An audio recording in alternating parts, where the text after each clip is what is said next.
If I had to choose between getting cuddles from my chickens or getting eggs from my chickens, I'd choose cuddles, hands down, every time. I don't expect my dog or my cats to lay me eggs. Luckily for us, chickens are so magnificent that we don't have to choose. We can have both. Everybody knows that chickens lay eggs, but not everybody knows just how cuddly and affectionate they can be or how to go about getting cuddly chickens. This is part 3 of my 3-part series all about how to get super cuddly chickens. I'm calling it the Momma Hen Method, and I've divided it into 3 parts: imprinting, implementing, and integrating. I recommend watching this video series in order to get the most out of it. Make sure to also like and subscribe so you can stay up to date with all the exciting things I have coming your way. Without any further ado, let's get into it. So beautiful.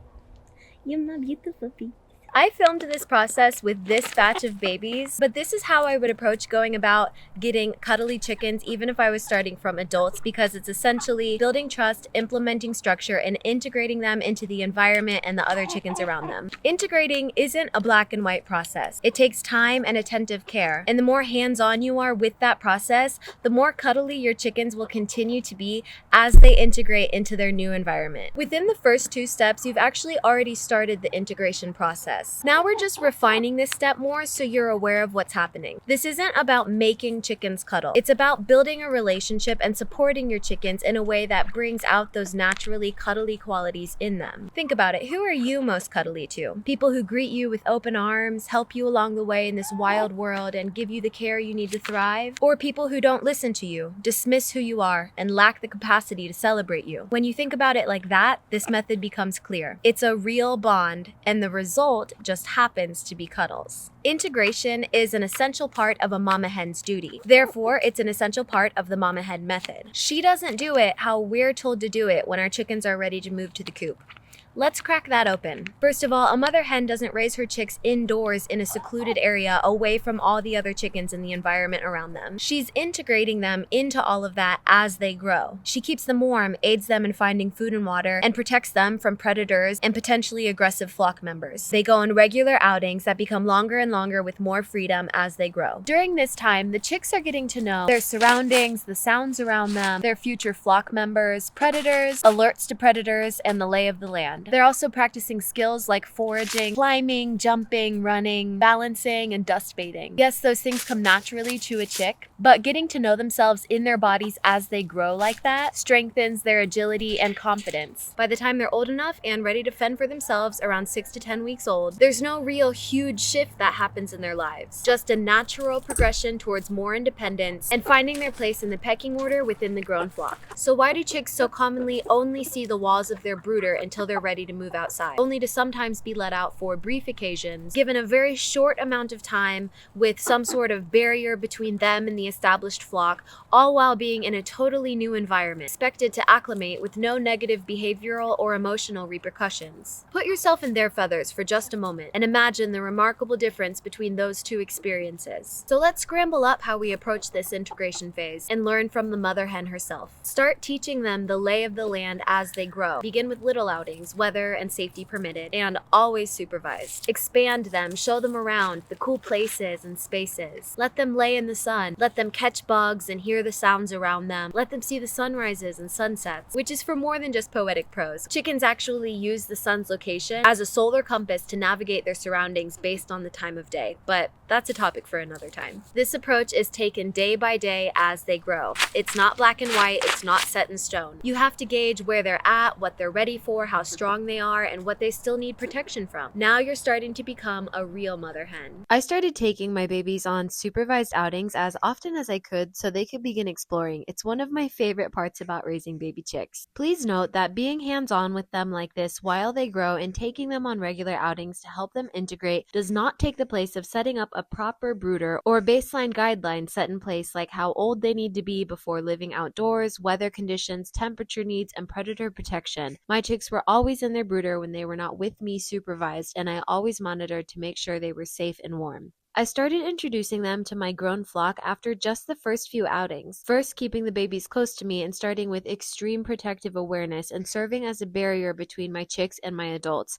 and gradually loosening that as they became more used to each other and it was safe to trust them with less of a barrier between them. Again, I always supervised them until they were old enough to be together more and more as they gradually moved into their run and coop. Flock dynamic and pecking order is fascinating to watch and to learn about. It's complex and delicate. Each chicken has their own place in the flock, a social hierarchy, grudges, tips for power, respect, alliances, unique between each chicken. If you watch closely, you begin to see that. Helping them acclimate to all of that gradually so they're socially equipped is key to seamless acclimation for your current and new chickens.